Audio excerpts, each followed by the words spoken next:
여러분, 우리가 살면서 감당할 수 없는 그런 많은 빚을 지고 살아간다면 그 빚 때문에 우리의 삶이 얼마나 여러분 눌리고 고통스럽겠습니까? 아무리 열심히 우리가 일을 하고 노력을 해도 결국 빚을 갚기 위한 일이기 때문에 참 소망이 없는 그런 삶을 살 수밖에 없을 것입니다. 사람이 때로는 여러분 일을 통해서 보람을 느끼기도 하고 또 일을 통해서 고단하지만 만족감과 성취감을 경험할 때가 많습니다.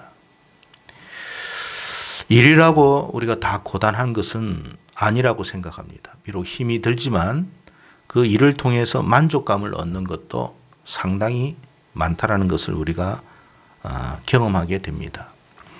그러나 만약에 우리가 빚을 갚기 위한 그런 어떤 일이라면 우리는 결코 만족감을 느끼지 못하고 보람을 느끼지 못하는 그런 삶을 살게 될 것 같습니다. 우리 인생이 여러분 참 고단한 이유가 뭐라고 생각하십니까?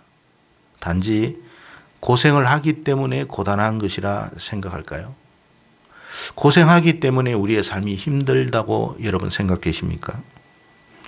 전혀 그렇다고 저는 생각하지 않습니다. 우리가 고생을 한다 해도 보람된 일이라면 얼마든지 행복할 수 있는 것이 우리의 삶입니다. 다만 죽도록 우리가 고생을 해도 아무런 보람을 찾지 못하기 때문에 인생이 슬프고 고단한 것이 아닌가 생각이 됩니다.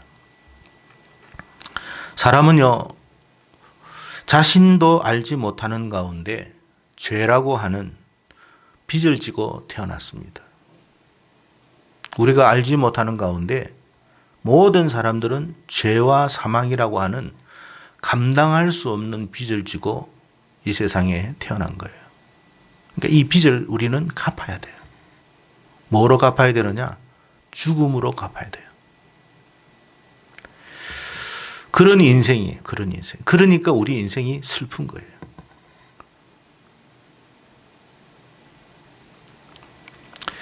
모세가 시편 90편 10절에 이런 말을 했죠.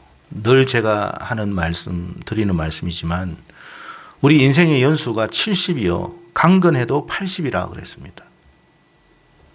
근데 그 연수의 자랑이 뭐냐 살펴보니까 수고와 슬픔뿐이더라 그랬어요. 그리고 신속히 가니 날아간다. 그런 말을 했습니다. 여러분, 우리가 70을 살든 80을 살든 그 이상을 살든 몇 년을 사는 게 중요한 게 아니라 인생이 슬픈 것이 비극인 거예요. 짧게 인생을 살아도 행복하다면 인생이 슬플 리가 없잖아요. 근데 여러분 70을 살고 80을 살고 그 이상을 살아도 뒤돌아보니까 한 것이라고는 수고한 것밖에 없고 슬픈 것밖에 없는 거예요. 그러니까 비극적이고 고통스러운 거예요. 근데 오늘 본문에 바울이 우리에게 아주 놀라운 메시지, 정말 기쁨의 복된 소식을 우리에게 말씀해 주고 있는데 그게 뭐냐 하면 그게 바로 우리의 죄의 빚을 다 청산해 주신 분이 계신다. 그런 이야기를 하는 거예요. 그분이 누구냐? 우리가 잘 아는, 우리가 주라고 섬기는 바로 그 예수 그리스도이십니다. 여러분, 우리는 어떻게 태어났다고요?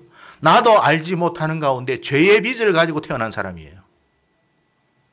그러니까 우리가 팔자가 사납다는 말을 세상 사람들이 하잖아요. 정말 팔자가 사나운 사람이에요. 나도 모르는 사이에, 나도 알지 못하는 사이에 빚을 가지고 태어났는데 그 빚이 사실은 내가 청산할 수 없는 빚이에요. 해결할 수 없는 빚이에요. 그런데 우리는 그 빚을 갚기 위해서 죽도록 살아야 돼요. 그래서 여러분 정말 너무나 고통 가운데 살았는데 감사하게도 이 빚을 청산해 주신 분이 계신다. 그분이 누구라고요? 예수 그리스도이시다. 그 이야기를 하고 계시는 거예요.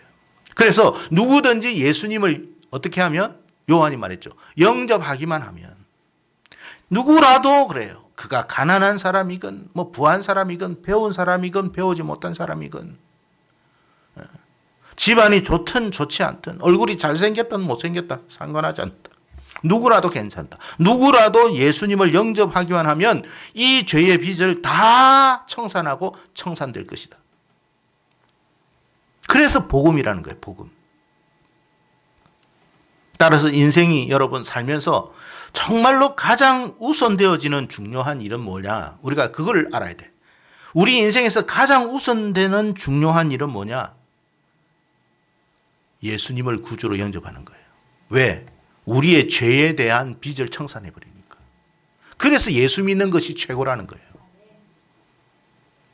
그냥 예수 믿으라는 말이 아니에요. 우리는 운명적으로 죄의 빚을 가지고 태어난 인생들이에요. 그래서 그 죄의 빚을 갚으려면 죽어야 되는데, 우리의 그 죄값을 대신해서 갚아준 분이 예수님이 계시다. 근데 그 예수님을 영접하기만 하면 너의 죄값은, 너의 사망의 값은 청산된다라고 하는 거예요. 그래서 우리 인생에 있어서 가장 중요한 일, 가장 우선되는 일은 뭐라고요? 예수님 영접하는 거예요. 왜 신앙생활을 한다고 생각하세요? 그냥 여러분 우리가 종교적인 행위를 하기 위해서, 나는 불교보다도 아무래도 스타일적으로 기독교가 좋은 것 같았어? 아닙니다, 여러분. 내 죄의 빚을 갚아주신 분이 그분이기 때문에 우리가 예수님을 영접하는 것이고, 우리가 이 자리에 와서 하나님을 예배드리는 거예요. 그래서 인생에 있어서 가장 우선되는 일, 공부도 해야죠. 좋은 직장에도 가야죠. 돈 벌어야죠. 그리고 명예도 얻어야죠. 이왕이면 세상 살아가면서 떵떵거리면서도 살아야죠. 권력도 취해야 되겠죠. 다 좋습니다. 출세하는 것, 성공하는 것, 명성을 얻는 것. 그것도 다 좋지만 가장 우선되는 일은 아니에요. 왜? 우리가 출세를 하고 세상에서 성공을 하고 명성을 얻어도 우리의 죄값은 청산되지 않아요. 우리의 죄값을 청산하는 일은 예수님을 영접하는 것밖에 없어요. 그래서 예수 믿는 것이 우리 인생에 있어서 가장 중요한 일이고 우선되는 일이다. 그렇게 말하는 거예요. 우리가 이것을 놓쳐서는 안 되는 거예요. 왜? 내 빚이 청산된 건데. 무슨 빚을 청산했다는 거예요? 죄와 사망의 빚을 청산한 거예요. 뭘로 이거와 여러분 대신할 수 있겠습니까? 우리가 세상에 명예를 얻었다고 나의 이 죄값을 여러분 대신할 수 있겠냐 말이에요. 할 수가 없는 거예요, 여러분. 그렇기 때문에 믿음 생활을 하는 거예요. 그래서 이 믿음 생활이 우리에게 뭐라고요? 너무나 생명과 같이 소중한 거예요. 남들은 뭘 그렇게 예배를 드리냐, 이 코로나 시국에.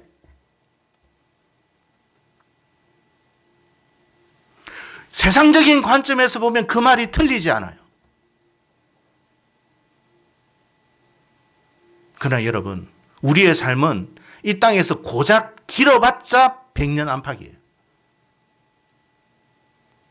그 100년을 위해서 우리가 영원한 것을 잃어버릴 수는 없는 것이다. 우리의 죄의 빚을 청산해 주신 그분을 우리가 영접하는 것이 무엇보다도 중요하기 때문에 남들이 이해를 하지 못하고 남들이 비난하고 조롱을 하더라도 우리가 하나님 앞에 나와 예배를 드리는 거예요. 우리 교회가 여러분 4개월 동안을 예배를 방송으로 드렸습니다. 여러분도 아마 예배 드리지 못함으로 인해서 너무 아마 힘든 시간을 보냈으리라 생각이 됩니다. 저 역시도 마찬가지예요. 뭐가 힘드냐? 아니 집에서 예배 드리는데, 집에서 방송으로 예배 드리는데 뭐가 힘드냐? 오히려 육체적으로는 편하죠.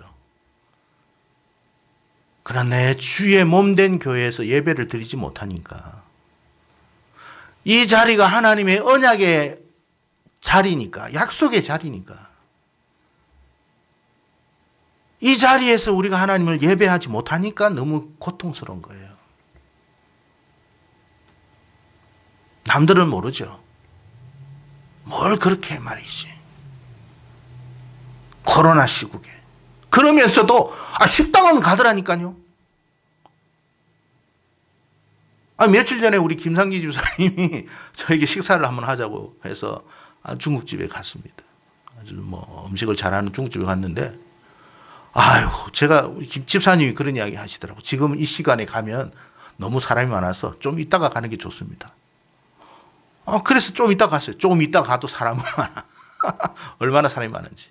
거기는 바닥바닥 앉아가지고 그렇게 서로 마주보면서 식사를 하더라고요.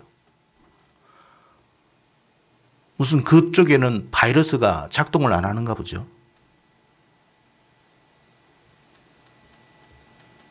그런 곳에서는 식사하시잖아요. 사람들 만나잖아요. 근데 왜 우리가 교회에서 예배를 못 드리냐 말이에요. 무슨 논리입니까 이게? 거두절미하고 다 그 말을 우리가 수용하고 받아들인다 할지라도 이제는 우리가 주님의 부활을 우리가 기념하면서 하나님 앞에 예배의 자리로 나와야 되겠다. 최소한 우리가 주일 오전에 예배는 회복시켜야 되겠구나. 여러분, 그 정도의 믿음이 없다면 어떻게 천국 들어가겠습니까? 여러분, 천국이 있음을 믿습니까? 죄송합니다만 코로나 걸려가지고 다 죽는 것도 아닙니다. 여러분, 코로나 걸려가지고 사망률이 1%가 안 돼요. 100명 중에 1명이 안 죽어요. 독감으로 죽는 사람이 훨씬 많다고 나와 있습니다. 아닌 말로 그렇게 해서 죽어도 예수 생명 안에 있는 사람은 천국 갈 줄로 믿습니다. 우리는 그런 믿음으로 가는 거예요. 그렇다고 우리가 교회가 방역을 소홀히 한다. 그렇게 하지는 않아요. 보세요, 여러분. 우리도 거리를 두고 1층, 2층, 3층 다 분산했어. 제가 오죽하면 오전반, 오후반을 나누어가지고 예배를 드릴까 그 생각도 했습니다.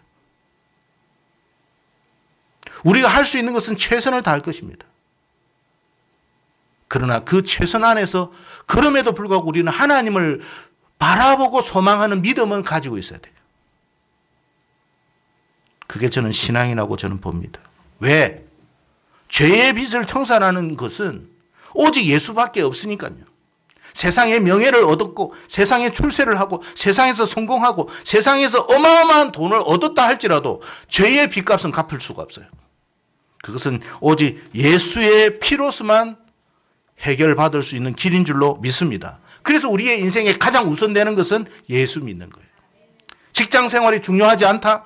절대 그런 이야기 아닙니다. 학업하는 일이 중요하지 않다? 절대 그런 일 아닙니다. 직장 생활도 중요하고 학업하는 일도 중요하고 인간관계도 중요하고 다 중요합니다. 그러나 그보다 우선되는 것은 죄의 빚을 청산하는 일입니다. 그런데 그 길이 불교에도 있고 천주교에도 있고 이슬람도 있으면 가도 돼요.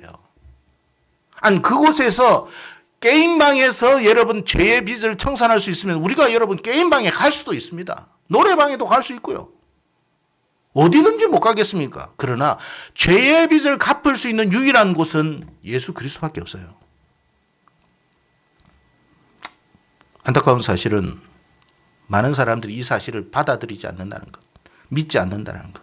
심지어는 교회를 다니는 사람들 중에서도 이 사실을 깨닫지 못하고 세상에서 성공하는 것이 더 중요하고 세상에서 출세하는 것이 더 중요하고 세상에서 사람 만나는 것이 더 중요하다고 생각하는 사람들이 있다 이 말이에요.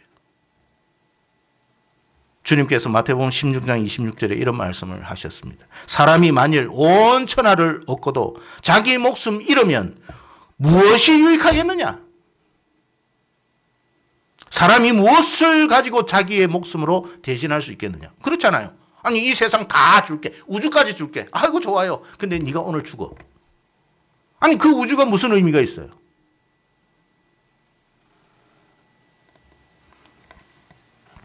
아무리 천하를 얻는다 할지라도 자기의 생명을 잃으면 아무 소용이 없습니다, 여러분.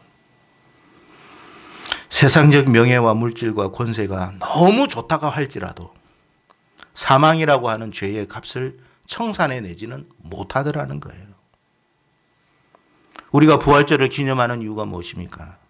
우리가 무엇 때문에 이 부활절을 기념하고 하나님 앞에 나옵니까? 단순히 종교적인 행사를 하기 위함이 아니에요. 이것 말고는 우리의 죄의 빚을 청산할 길이 없으니까. 그래서 우리가 하나님께 나와 기뻐하고 감사하는 거예요. 저와 여러분은 이미 예수 안에 있으면 이 빚이 청산된 줄로 믿습니다. 그래서 우리는 죽어도 소망이 있는 거예요. 죽음 앞에서 찬송할 수 있는 곳은 여러분 기독교밖에 없어요. 아니 죽었는데 어떻게 찬송을 할 수 있어? 죽었는데. 죽어도 찬송할 수 있는 것은 소망이 있기 때문에 그래요. 우리의 죽음이 허망한 죽음이 아니기 때문에. 죽어도 다시 살 줄로 믿습니다. 우리의 부모님이 주님 안에서 돌아가셨다면 반드시 다시 살아올 줄로 믿습니다.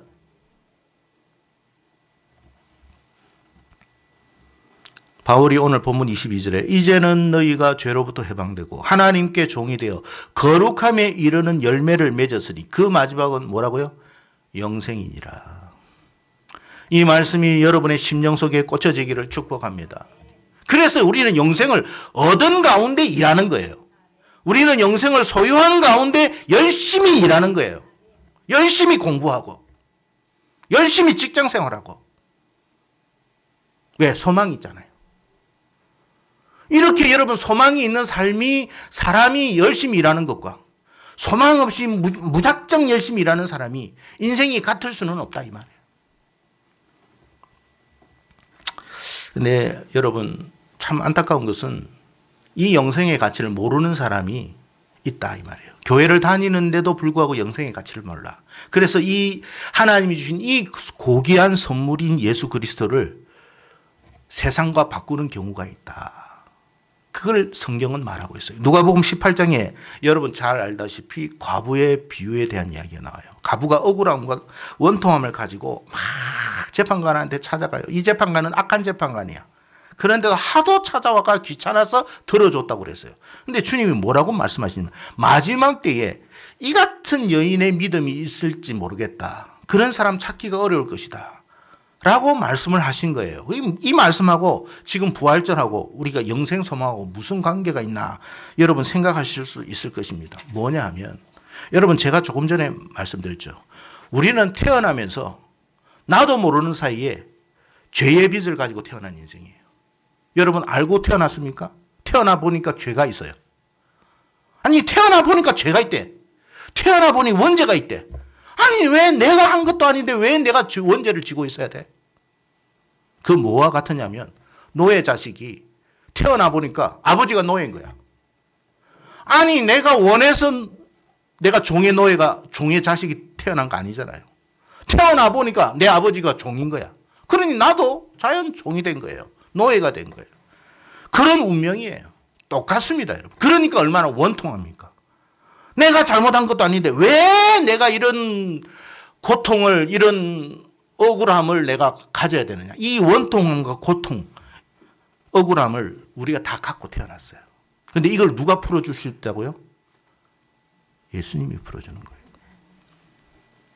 이 원통함과 이 억울함을 풀어주실 수 있는 해결할 수 있는 길은 예수밖에 없어요. 그래서 예수 안에서 해방이 되는 거예요.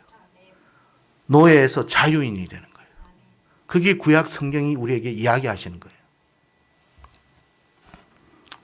근데 제가 이야기했죠. 안타까운 것은 이 같은 사실을 깨달으면 이 예수 그리스도라고 하는 하나님의 선물을 끝까지 생명을 다하여 붙들 것인데 사람들이 이걸 바꾸더라는 거예요. 바꿔요. 뭐와 바꾸느냐? 에스가 팥죽 한 그릇하고 바꾼 거하고 똑같아요. 세상에서 이렇게 옵니다. 다 와가지고 야야 그거 예수 그거 그거 가질 필요 없잖아요. 너한테 이거 줄 테. 이거 자 이거 요번에 새로 나온 신상이야 신상.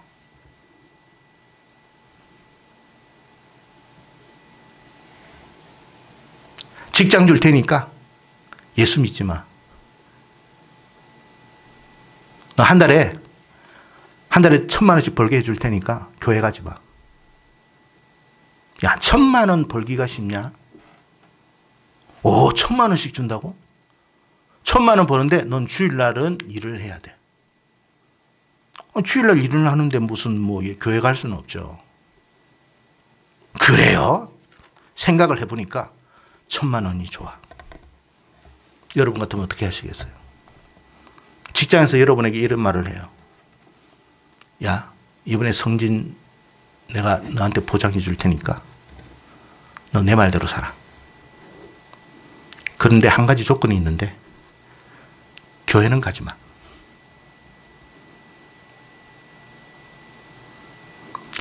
여러분 결혼을 앞둔 우리 청년들에게 이렇게 말합니다. 여러분의 마음에 드는 아가씨가 있고 마음에 드는 어떤 청년이 있어. 근데 그 청년이 사회적으로도 괜찮아.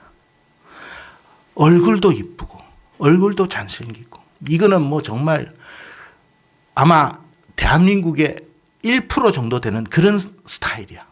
근데 그 사람이 신앙을 안 가지네. 근데 당신에게 말을 해요. 같이 결혼하자고. 야, 이런 행운이 어디 있겠어요. 모두가 다 그 사람을 좋아해. 어떻게 하시겠습니까?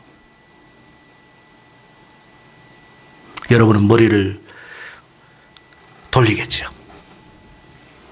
내가 저 사람과 결혼해서 저 사람을 변화시키리라.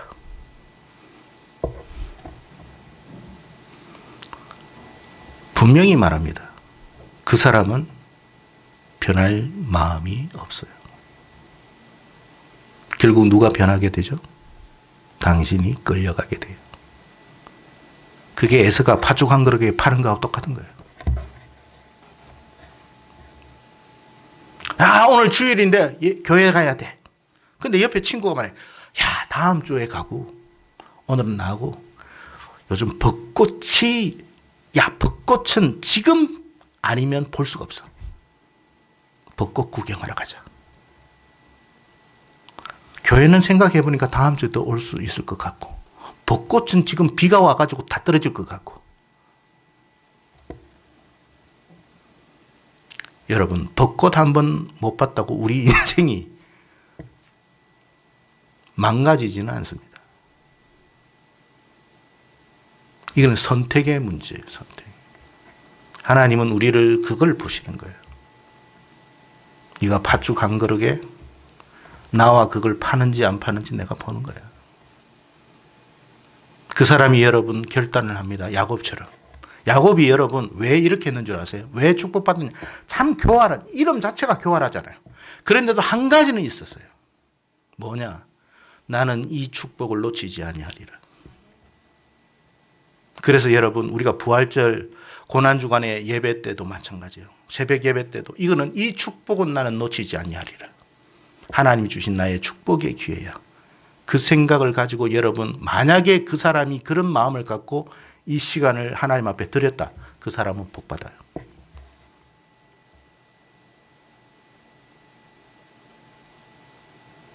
그게 우리의 신앙 고백이에요. 반드시 하나님은 그렇게 하십니다. 야곱은 그렇게 했어요. 여러분, 세상 썩어 없어질 친구와 예수를 바꾸지 마세요. 세상 썩어져 없어질 그 결혼과 예수를 바꾸지 마세요. 세상 썩어져 없어질 직장과 학원과 대학과 돈과 명예와 예수 그리스도를 바꾸지 마세요.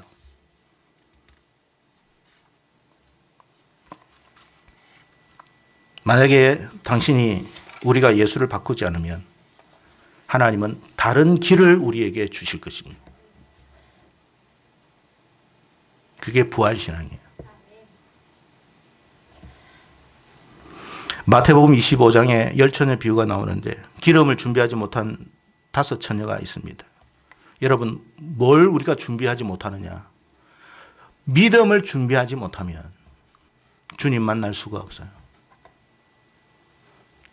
히브리서 10장 38절에 나의 의인은 믿음으로 말미암아 살리라. 또한 뒤로 물러가면 내 마음이 그를 기뻐하지 아니하리라. 하나님이 그를 기뻐하지 않으면 그 인생은 끝나는 거예요. 우리의 출세를 보장하는 것은 하나님이십니다. 우리의 인생의 길을 여시는 분은 하나님이십니다. 홍해의 길을 열듯이 우리의 인생의 길을 열어주시는 분은 하나님이십니다. 마지막 숨을 거두는 순간까지 우리 곁에 계실 분도 하나님이십니다. 자식이 있다고요?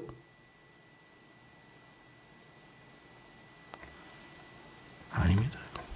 저는 제 부모님의 운명을 보지 못했어요. 두 분이나. 제일 마음이 아프고 고통스럽습니다.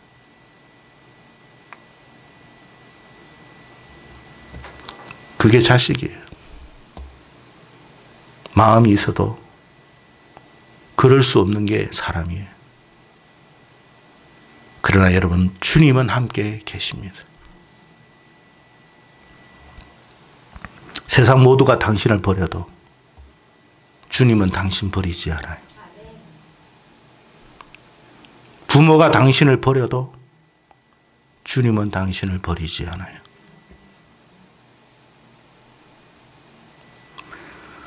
남편이 당신을 버려도, 아내가 당신을 버려도 주님은 당신을 버리지 않아요. 그래서 우리는 누구를 끝까지 바라봐야 되느냐? 히브리서 12장 2절에 믿음의 주요 또 온전케 하시는 이인 예수를 바라보자. 그래서 우리가 오늘 이 시간 주님 앞에 나와 하나님께 감사 예배 드리는 거예요. 여러분, 코로나가 여기 혹시 있을지는 몰라도 하나님이 유월절 하듯이 건너뛰게 하시면 건너뛰는 거예요. 우리는 그 믿음으로 정말로 에스더처럼 죽으면 죽으리다 하고 나왔는데 죽지 않고 더 영광스러워지더라는 거예요. 그게 하나님의 방식인 줄로 믿으시기를 축복합니다. 성도 여러분, 예수님은 하나님의 축복의 선물입니다. 누구에게 주셨다고요? 저와 여러분에게 주셨습니다. 이것을 놓치거나 빼앗기는 어리석은 우리가 되지 않기를 바랍니다. 그 어떤 것과도 비교할 수 없는 것이 예수 그리스도이심을 믿습니다. 하나님이 주신 선물, 이 선물을 끝까지 부여잡는 저와 여러분 되기를 주의 이름으로 축복합니다. 기도드리겠습니다.